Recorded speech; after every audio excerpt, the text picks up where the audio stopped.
So Akash, in complete honesty, I haven't read the book, but okay. but I'm really excited because I get a chance to get an autographed copy of it from the author. And what a book it is. You got the New Yorker, the New York Times best book for 2021. That's absolutely amazing. So India's always been this sort of country of, seen as this country of godmen and seen as sort of this place where people go in for the spiritual conscious. And Auroville is a testament to humanity's potential to peacefully coexist, since it required people to embrace a new philosophy and abandon their long-held belief systems. Auroville today remains of great fascination and mystery to people in search of an escape from the consumerist and materialistic world. What do you think we can learn from the Auroville community that can help assuage the polarization within communities today? Okay, that's a big question. What can we learn from Auroville? I guess, Auroville it's a complicated place. I've spent most of my adult life there, and it exists at many levels. So there's the kind of ideological, philosophical, utopian level of Auroville, which offers both some good lessons but also some cautionary lessons. And then there's the lived level of Auroville, where things are actually happening and not always according to plan. So I think the book in some ways explores the tension between those two levels. I guess so I would say, yes, there can be communities that are idealistic and that bring people together looking for different things, and that's certainly one of the lessons of Auroville, that these places can exist despite all odds against them, and can exist for 50-some years.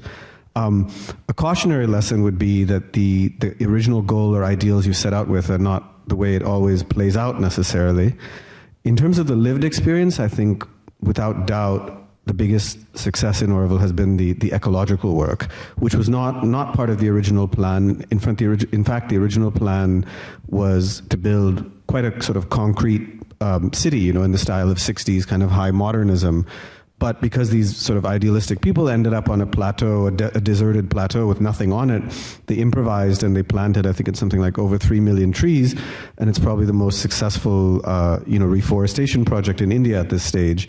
I think that's one of the great lessons and one of the great gifts that Auroville offers to India and to the world at the moment. This book also addresses how John Walker relied on his family's wealth to set up a cashless system in Auroville. So in this context, Utopia could only perhaps materially exist somewhere between the ideal and the real. And you've touched upon that already. What do you think is the perfect balance?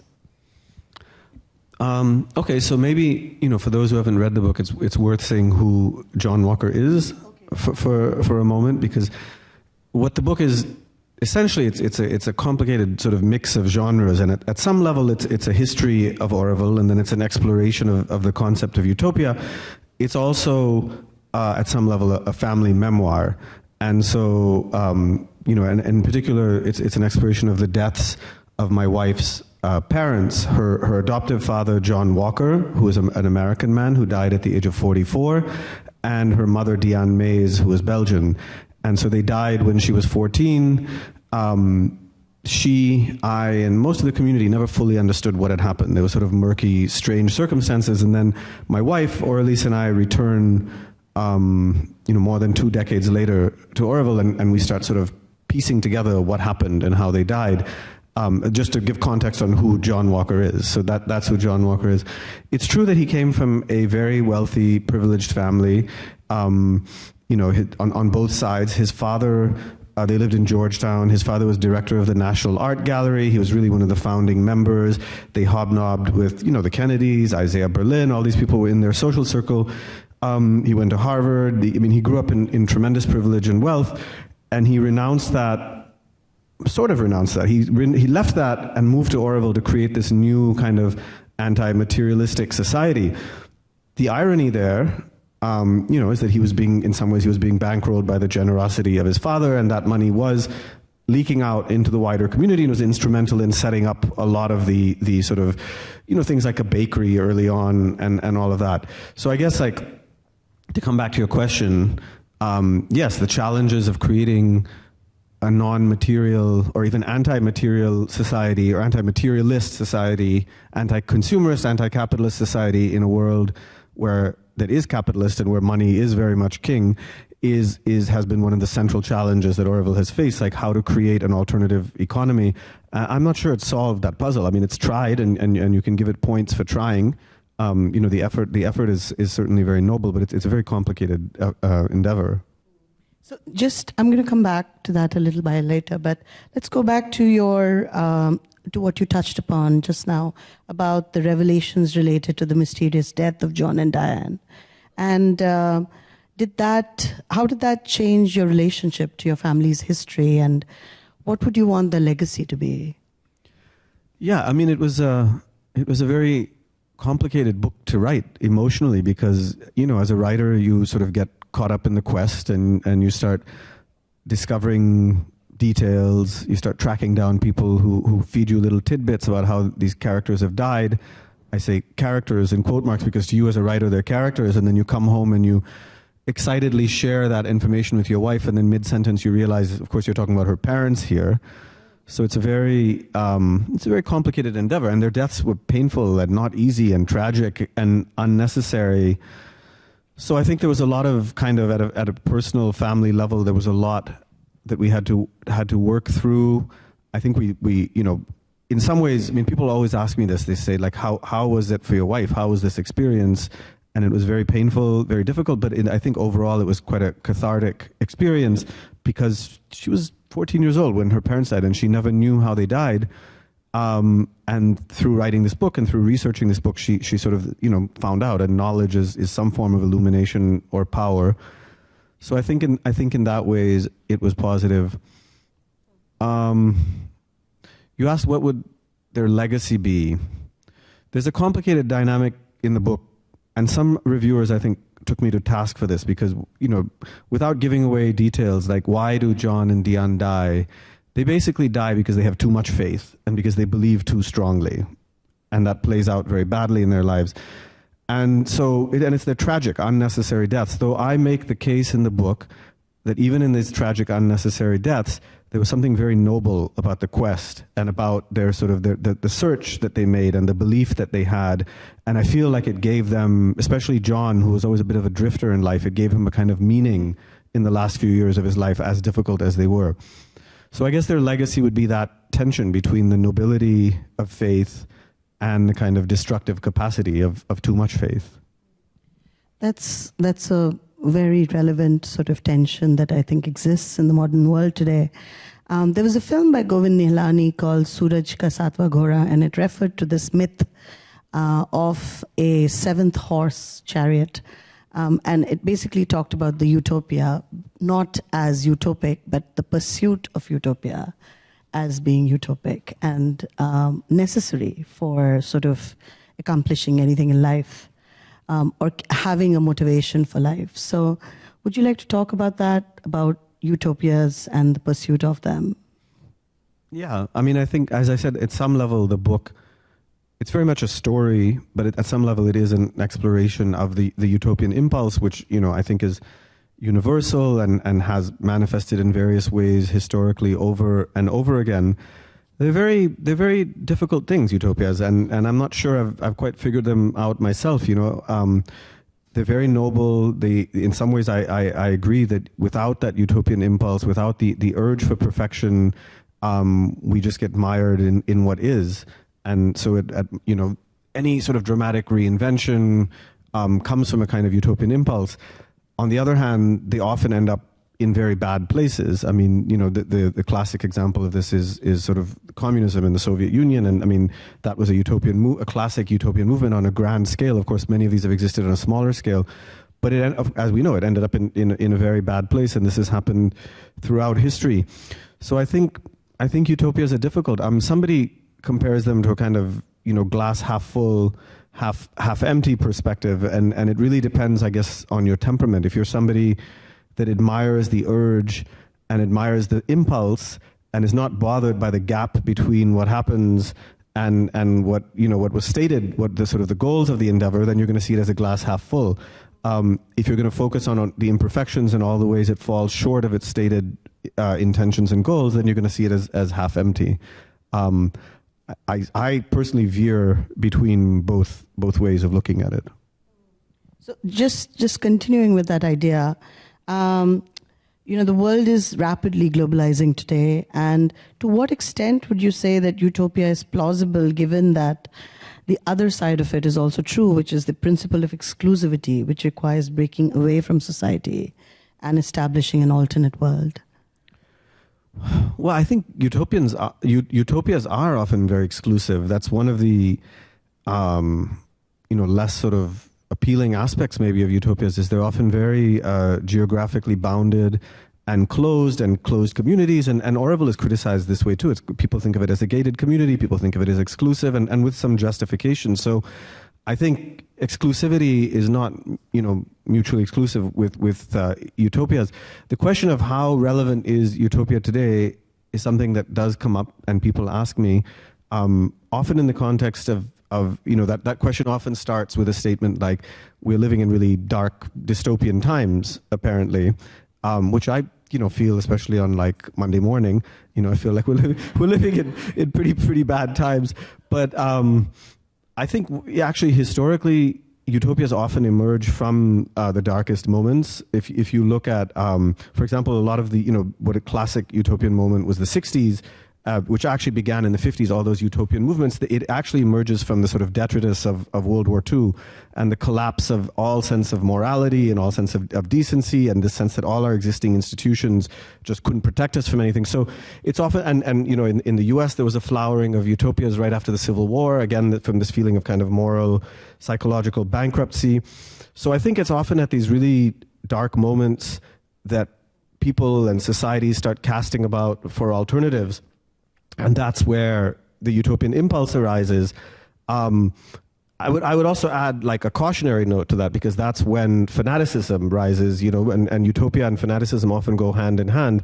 So some of the more, today we see attempts to create more egalitarian economies and create sort of, new ecological options and alternatives. But you also see the rise of very dogmatic sort of fascistic thinking, which I think is as much in its own way a sort of utopian impulse as the what we might think of as the more positive aspects of utopia. Very true, very true. And in this quest to make this ideal community, Auroville went through its own share of sort of anti-establishment revolutions, right? Can we rightly believe that there can exist a community with philosophies that suit and are agreeable to every individual? Do you want to comment on what you saw through Auroville? Yeah, no, the short answer is no. And that's something that utopias often run up against, is that you have these ideals and you have these stated sort of big purposes, but human beings are a pretty complex, differentiated bunch, and you put them together and, they want different things and they can interpret these goals very differently. And so historically, most utopias just collapse under the weight of these differences and under the sort of tension between the undifferentiated ideal and the differentiation and the complexity of the individuals that occupy that ideal. Often the moment they collapse, especially in the case of these kind of small communities, is after the death of the founder. And so the moment I think you're referring to in the book is after, Auroville's founder was a French woman named the Mother, or she was called Mira Alfassa, but she was known as the Mother. And after her death, the community descends into basically a civil war and almost falls apart.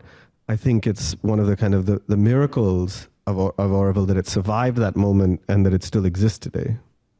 Do you think it survived because of rational thinking? Because a lot of conversations in the book are about dualities, right? Like utopia, dystopia, faith, madness. Do you think some of these tragedies could have been avoided? Would you say it's justifiable to meet the ends, often devastating, of the beliefs you have nurtured? I think it survived for many reasons. The short reason why it survived is actually because the government of India stepped in and created a kind of protective umbrella and came in and sort of said, clean up house, basically.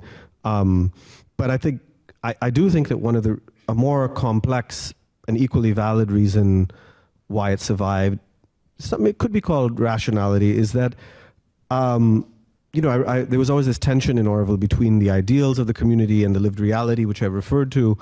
And so this was a moment when there was a kind of lived reality to Auroville that was more tied to reality, if you will. It was more on the ground, and where the people were just doing things, and they were living lives, and they were building things. And in some ways they deviated from the ideal, and some people are very upset about that. To this day, they feel that they didn't uphold the sort of noble ideal of Auroville, and they're right in a way.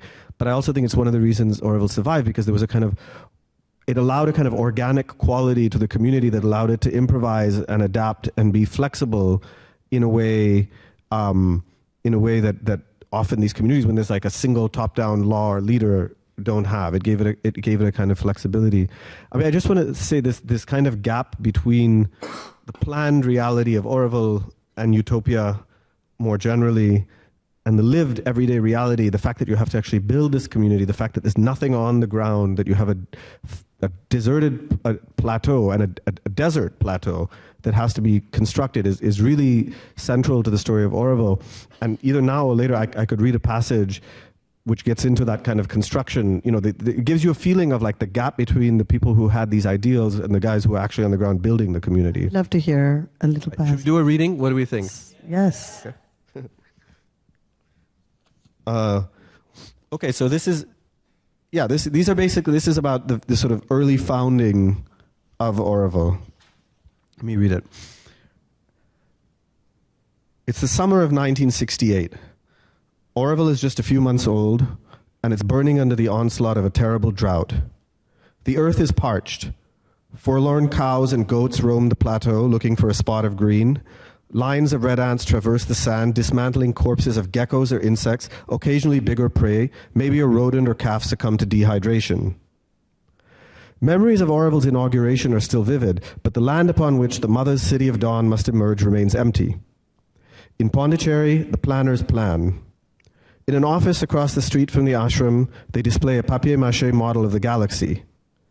They offer a soaring vision replete with skyscrapers, moving sidewalks, monorails, an airport, a World Trade Center, and sports facilities to host Olympic Games. The planners send out fundraising brochures to 8 organizations and governments around the world. They estimate that the mother's new city will house some 50,000 people, 50,000 idealized beings, and that the project will require $8 billion. Thus far, 13 million have been raised. But who will actually build this city? Who will brave the harsh elements, forsake the electricity and piped water of town, and settle the land? In June of 1968, 2 bicyclists make their way slowly along the Red Hill. There are no roads, hardly any tracks, and no water save what they carry in a couple of bottles tucked into cotton shoulder bags. There's no shelter except for the meager shadows offered by sporadic outgrowths of palmyra trees. The cyclists, an American man and woman, Robert and Deborah Lawler, push their way through puddles of sand. They have left Pondicherry at dawn and are dressed in thin cotton. An hour or 2 into the ride, and they are drenched with sweat. Deborah is a ballet dancer from California, and Robert an artist from New York. They've been living on the Lower East Side of Manhattan, near the Williamsburg Bridge, in a loft dominated by a large sand-casting box. Deborah is 28, and he's 29. She's fresh-faced with an oval chin. He's handsome in a rugged, frontier kind of way. They will go down in history as the first people to live in Auroville. Adam and Eve, as Deborah will later put it. Robert and Deborah have heard a lot of talk about Auroville. They don't know much about what's actually going on, but they're idealistic artists and the project intrigues them. So they've decided to go out to the Red Hill. They're just looking around, sniffing things out like prospectors. They pass through the villages outside Auroville where kids chase after them yelling, "Velakara, Velakara, white man," and then they leave the thatch huts and narrow alleys behind and they're out in the open, facing an endless horizon. They come upon a canyon, a gash in the red earth like a wound. The canyon is forbidding, some 50 feet deep and 100 across, bone dry, sun bleached, so that streaks of yellow limestone have emerged in the red laterite. Something in the starkness inspires Robert and Deborah. Robert feels that the whole area has a certain charge, the ingredients of a grand adventure. They're undaunted by the difficult conditions. They figure if they can survive on the Lower East Side of Manhattan, they can survive anywhere. They return to Pondicherry and send the mother a note asking if they can settle by the canyon. She sends a handwritten message in reply, "With my blessings." Life for these early Aurovillians is all about survival: shelter, water, food. The mother tells Robert and Deborah to construct a hexagonal cone-shaped hut, which they do, using mud for the walls and woven palmyra leaves for the roof. A new house for a new consciousness, the mother says. Their new home sits on a ridge above the canyon. The sanctuary it provides is at best partial. Mosquitoes invade at dusk and termites chew at the casuarina frame. At night, large rats climb up the hut's legs and nibble at the calluses on its sleeping inhabitants' feet. Calluses are essential in this forbidding environment, where the ground is burning and the footwear has been discarded as a civilizational frill. Robert affixes smooth metal cups on the hut's frames to keep the rats out. They live like this, clutching to what one Aurovillian later calls the thread of simplicity for several months. They refuse to be disheartened. All life is yoga, Sri Aurobindo has taught. All these obstacles are part of the great work. Just fast forward a little bit. There are periods of progress and moments of sublimity. They finally complete a well and they start planting. Cauliflower, carrots, millet, peanuts, watermelons, lentils, all of which they douse in a home brew of tobacco and chilies to keep insects away. 2 new people, an American named Francis and a Canadian named Gary, join forecomers. Together, they build more structures, including a communal dining room, which they paint blue, a white meditation hut, and a bathroom with a rainbow-striped door. They lay a 23-square-foot cement floor to dry crops, and they add basketball hoop and blackboard. In the evenings, they lie shirtless on the hot cement, and the floor is touched by the sun, and they feel the heat below them and the breeze of an advancing night above, and they gaze up at the stars, and the vastness of the skies reminds them of everything that's possible here, all that they're going to achieve. Distance disappears into rest, and one's life slips away like a soiled garment, and one lies there for a moment naked, smiling, and for a trace of a moment knowing, Robert writes to friends in America. These early Aurovillians are poets. Their life is poetry. And this moment, the very beginning, pregnant with potential, unburdened by the complications that will inevitably surface, is Utopia's finest hour, when the dream remains unsullied. Robert continues, "I agree. Auroville is incomprehensible, impossible, ridiculous. Nonetheless, I know of nothing beautiful that is not also almost all 3 of these things. A painting, the growth of a flower, a relationship with another person, all are impossible. I hope I can continue here and pray for the strength that is needed." Wonderful. So, yeah, I mean, I guess the goal of that passage is just to convey, in terms of method, I was trying to flesh out as much detail as possible from these historical moments, which were uncharted in Auroville. But the goal is to convey the gap that existed between the kind of starkness and the harshness of what these settlers found when they first cycle out to Auroville, this grand construct, and what the planners were building in town with their World Trade Centers and their sort of Olympic stadiums. And, Auroville's always existed in that gap between those 2 realities.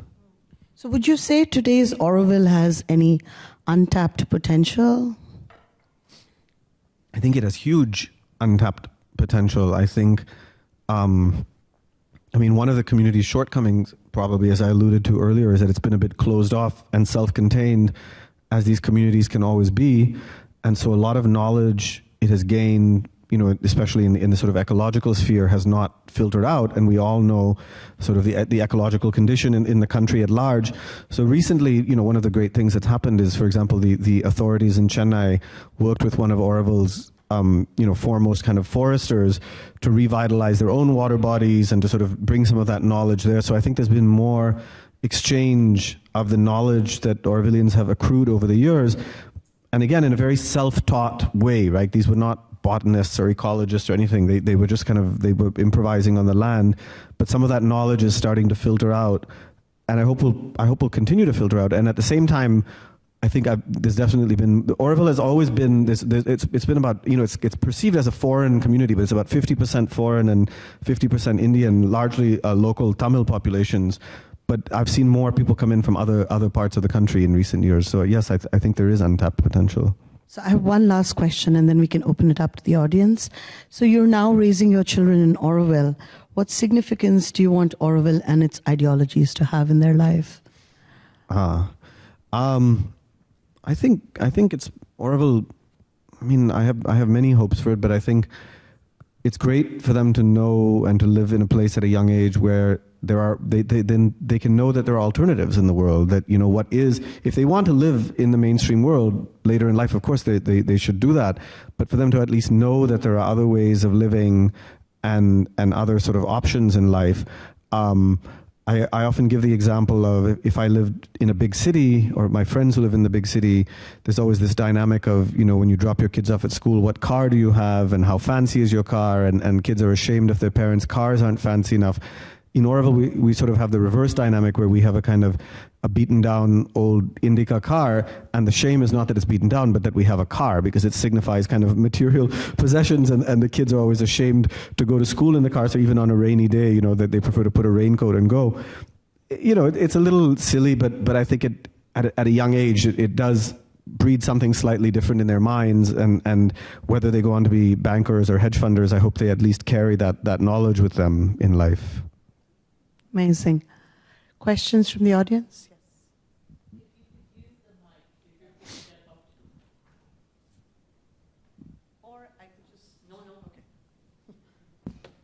Does Auroville have its own governance?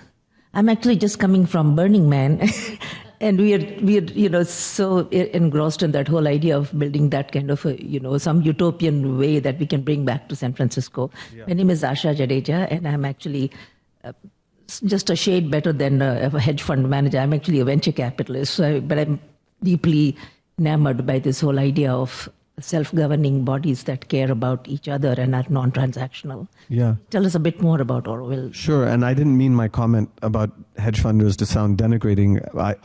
Because many of my, honestly, like many of my close friends work in finance, and that was it. My point was just that there are many options and paths in life, and I want them to know these different pathways. Governance is one, like along with economy, has been one of the kind of central challenges. The goal, like with the economy, was to invent something radically new. And sometimes Aurovillians say that they live in what they like to call divine anarchy. And that it can be productive in some ways. It can also be very unproductive in some ways. So there have been various attempts to create government, but we don't want to have traditional democracy because traditional democracy gets captured by lobby groups. But then on the other hand, if you don't have traditional democracy, what tends to creep into the space is a kind of more, I wouldn't say authoritarian, but maybe like oligarchic type thing where you get elites that sort of dominate the space. So it's an ongoing effort. I will say that often the lack of governance and kind of clear authority is seen as one of the weak points in the community, and it's true that it makes it hard to get things done. But I also think in a way it's what's allowed the community to survive, because these types of very intentionally minded communities, when you have too much authority, you get a very strong imposition of a particular rigid point of view, which doesn't allow for that kind of flexibility and complexity of human nature. And those who have other ideas end up leaving. They don't feel welcome, or they're kicked out of the community. And so the lack of kind of authority has allowed the community in some ways to proceed more organically and find its way, if that makes sense. Organically. It may be reaching the limits of that, because there's a matter of scale as well. That when you're 500 people, you can make decisions by all attending meetings and kind of like screaming and working it out. Now that it's closer to 3,000 people, that has reached its limits. So I think it may be reaching the limits of being able to exist without kind of governance, but it's been an interesting process.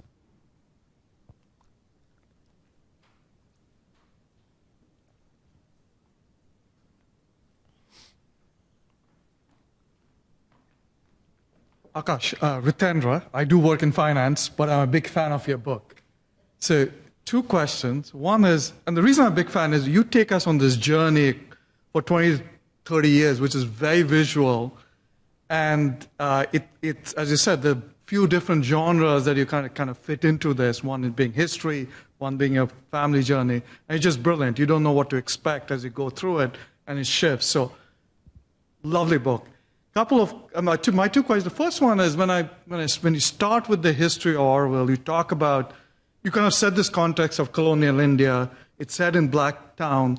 Can you touch a little bit about like what attracted these people in that era to come to middle of nowhere, follow this person who is not really a traditional messiah. He's not like, I don't know, Vivekananda who comes to New York and speaks. He's not known for any new theology. So what attracts it? Force of personality? Is it just the time? Is it organic? Like, what is it that drew people initially to middle of nowhere in colonial India to this guy? Yeah. I think that's a great question, and I think the easy answer is that it's a combination of forces. But I think that the era was a huge thing, of course, right? It was an era of searchers, and I mean, I say that somewhere in the book where I say that we always all have the utopian impulse. I mean, anybody who wakes up in the morning wishing for a better world has a utopian impulse.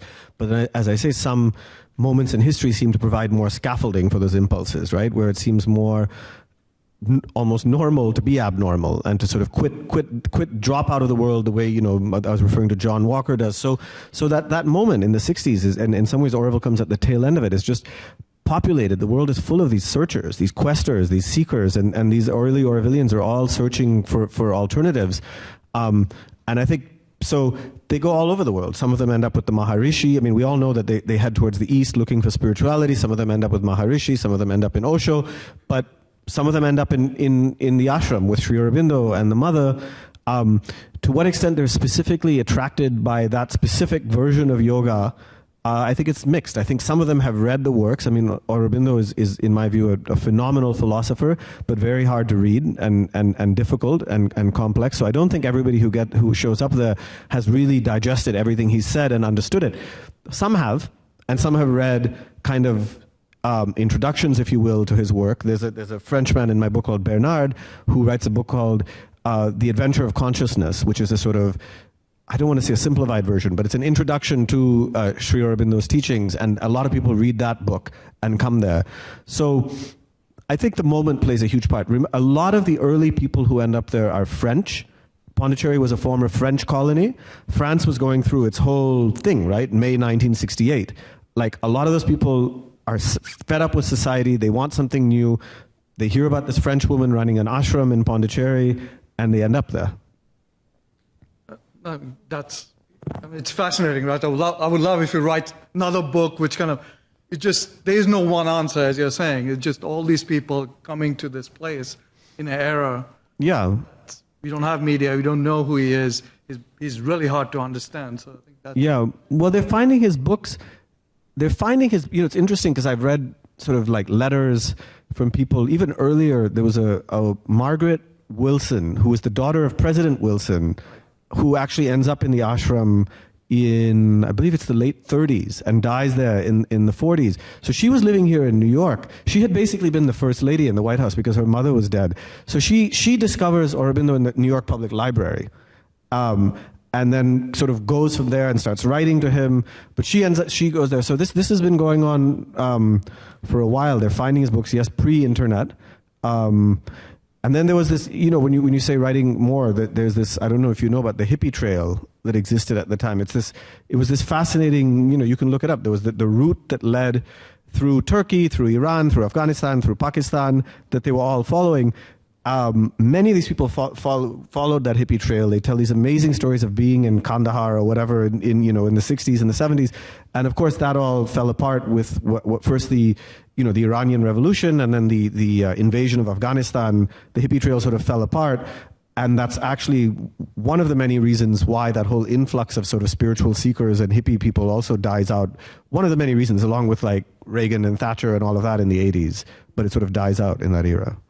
Got it. And my second question was actually about Margaret Wilson, because I don't see, to me it's a huge big deal for American president's daughter to live and die there, right? I mean, she died there.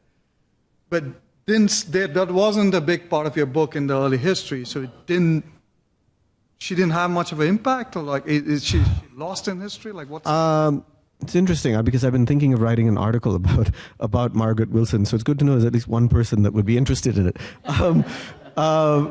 It was a different time, right? It would have been complicated to fit in the book because she was there in the late 30s and then died in the early 40s, whereas this book mostly happens in the 60s, 70s, and 80s. So it would have been complicated to fit her in. There are definitely, resonances with John Walker, this very privileged East Coast person that sort of like is it's not enough. Their world is not, they have everything, but it's not enough for them. And they're looking for something more, and they're looking for something different, and they end up there.